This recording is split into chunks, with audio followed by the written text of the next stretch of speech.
Yes, a College Football Friday and a Football Friday live right here on the early line on SportsGrid. But still, we enter the final month of the regular season in MLB. It's a holiday weekend and a full slate on this Friday around the bigs. We will have games on Labor Day Monday. You've got some extended sets that will continue throughout this weekend. DRS, one of the marquee matchups this week, of course, at the bank in Philadelphia. The Phils win game number 1 against Atlanta of this 4-game weekend set 5-4 as they come back from down 4-0 entering the home half of the 6th. Brandon Marsh, 3-run home run. Nick Castellanos, a 2-run shot in the 7th. That was the difference. Today, it's Ranger Suarez against Reynaldo Lopez. Philadelphia, a minus 138 home money line favorite. What do you like in game number 2?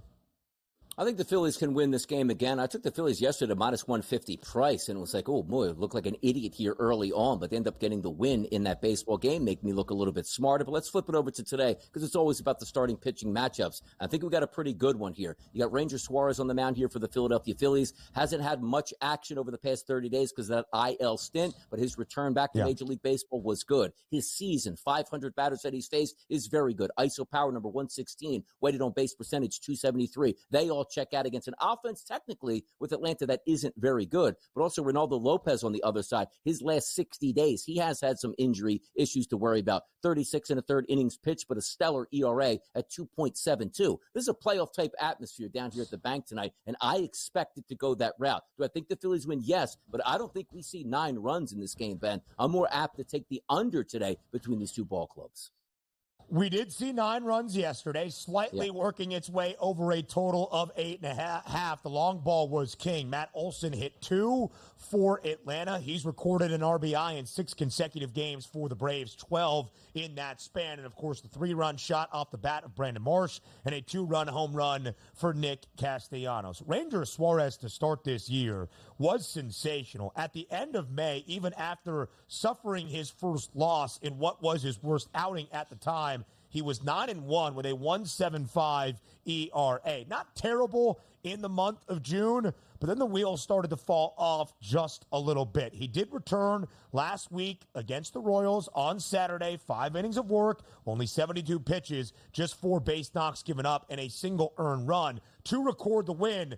That's what they want out of Suarez as we get close to September and, of course, into October. Between these two teams, 10 games played this year. Atlanta has won 6. Philadelphia yesterday, now with 4 victories. The Phils maintain a 6-game lead for the top spot in the National League East. Now we go late night to Arizona, out in the desert. What a matchup we have between the Dodgers and the D-backs. It's Zach Gallen on one side for Arizona. It's Clayton Kershaw on the other for L.A. Minus 134 is the money line price in favor of the Dodgers.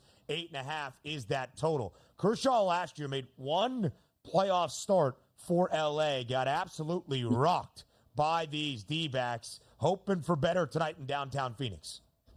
You're probably just looking at this line saying, okay, it's Kershaw, that named pitcher out there. The Dodgers technically a better team. But I don't know if the Dodgers can run out that starting lineup they did yesterday and expect to get a victory in Arizona today against Zach Gallen. And also keep in mind, Zach Gallen not having a great 60 days here in Major League Baseball and used to being much more dominant in the past. We look at his last 60 days, 52 and a third innings pitched at 4.64 ERA, and that equates to an xFIP of 4.37. Not the greatest in the world. But if we're all looking at that Dodgers lineup, the anticipated lineup tonight does look much better, Ben, than it did last night. Ohtani, Betts, Freeman, Hernandez, Luck, Smith, Muncy, Edman, and Rojas, as opposed to having Tommy Edman in your cleanup spot. He drops to his rightful place in the 8th hole tonight, and that's what we're anticipating. That should help. Zach Gallen does have some pretty clean splits, especially against right-handed batters over the past 30 days. His last 50 batters he's faced from the right side, Ben, 0.64 ISO and a 260 weighted on base percentage. But Zach Gallen is going to be the key to this game. I think he has a good performance. I would be willing,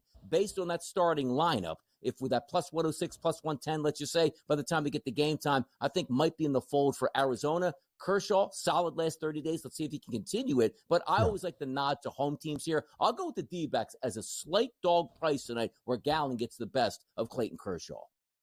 DRS, it's not a surprise that a pitcher is better at home than he is away from his home ballpark, but that's really been the story for Zach Gall in the last 2 years. 6-3 with a 3.19 ERA in Phoenix this year. Last year, even more drastic. Away from home, had a losing record and an ERA above a 4.4. At home, he was 12-3 with a 2.47 ERA. Clayton Kershaw's first 3 starts in August, 2 earned runs given up in all 3 combined.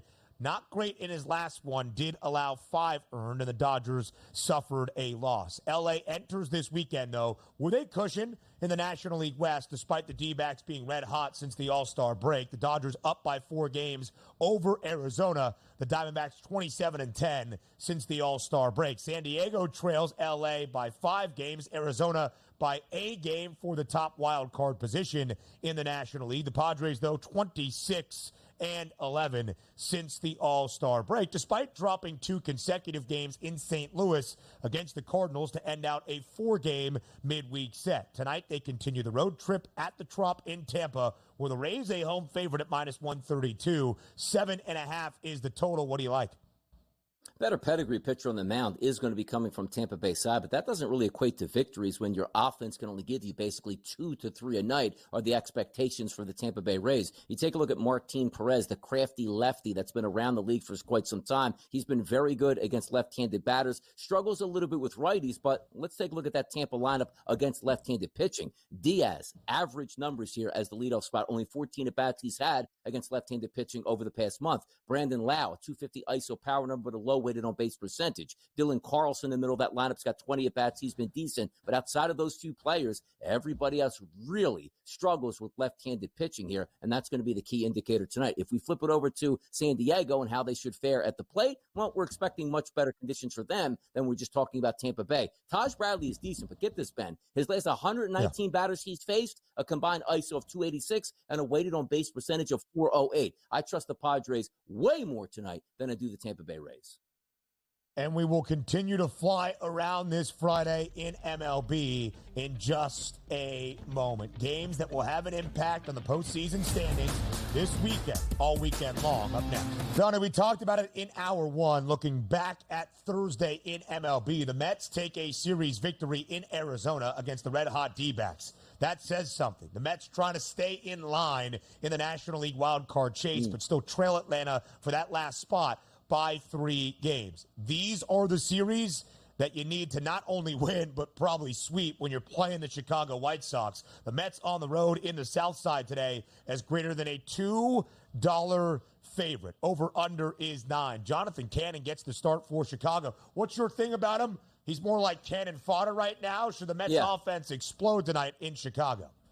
Yeah, his middle name is Cannon. His last name is Fodder. Jonathan Cannon Fodder at this point, because he doesn't really get too many baseball players out, particularly as a right-handed pitcher struggling, Ben, over the past 30 days with right-handed batters. Now, you take a look at some of the right-handed batters last night. Who went yard? Pete Alonso. Can he stay hot? Maybe, but it doesn't have great numbers over the past month against right-handed pitching. But you know who does? Mark Vientos, due to be up in that 2-hole tonight. 75 at-bats, Ben, against right-handed pitching over the past 30 days. A 338 ISO power number and a weighted on base percentage of 389. But having said that, you got a high number here for Tyler McGill that's going to be on the mound. Now, granted, he hasn't had much work over the past 30 days, but on the season, struggles with lefties, struggles with righties. His last 9 at-bats, a 250 ISO, 458 weighted on base percentage. If you are going to bet this game, I recommend probably not taking a side, even though the Mets probably still should win going away because we understand that the Chicago White Sox aren't trying to win. But if I'm going to take RBI props, told you Vientos on the Mets side, Andrew Benintendi in the middle of that lineup.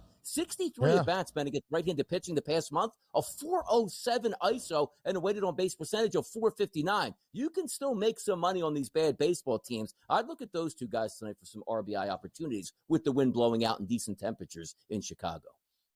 The Mets have a difficult schedule down this home stretch as we enter September. A 3-game set this weekend in the Windy City. You need at least 2, and again, probably all 3. Of course, the Braves taking on the Phils for all 3 games this weekend in that 4-game set. Another marquee 4-game set this weekend in Houston. The Astros take game number 1, 6-3 against KC.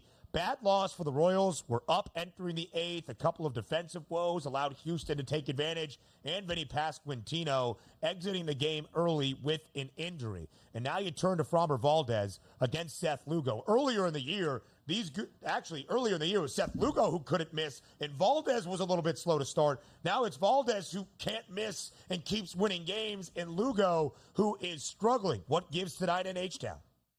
I'll tell you what gives here. Framber Valdez on the mound, and nothing really gives too much against him. You take a look at his last 30 days, absolutely filthy stellar. How about a strikeout rate of 34%? How about if you're a left-handed batter going up against him? That strikeout rate goes up to 41%. His ISO against, 0.96. Weighted on base percentage against, 2.08. And you say, oh, he's having a good 30 days. Look at his season in totality, Ben. 574 batters that he's facing, ISO of 104 and a weighted on base percentage of 2.86. Those are the games that you get upset with for Kansas City. You should have won yesterday. Now you got the ace on the mound for the opposite team. That makes it harder. And Seth Lugo coming into this game, struggling over the past 30 days with left-handed batters. Seth Lugo is much better to start the season than he is right now. But if you're looking for an RBI prop perspective, look no further than Alvarez there. A 381 ISO power number against right-handed pitching over the past 30 days with an weighted on base percentage close to 500. It's going to be a tough hill to climb tonight for Kansas City if they want to get a victory here.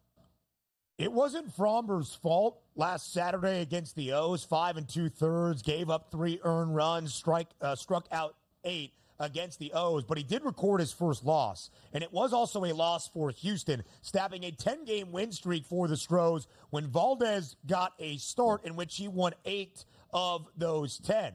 Since the month of July, Lugo has made 9 starts. He has recorded a decision in all 9. He has lost 7 of the 9. At the end of June, he was 11-2 with a 2.17 ERA. Now we go to Anaheim tonight. The Angels snapping a 7-game skid yesterday, but a pretty hefty home underdog against the Mariners as they start this weekend series. Houston wins a game they probably should not have yesterday, much to the chagrin of the M's. Now a 4-game lead for Houston in the division. Can Seattle make up some ground this weekend in Southern California?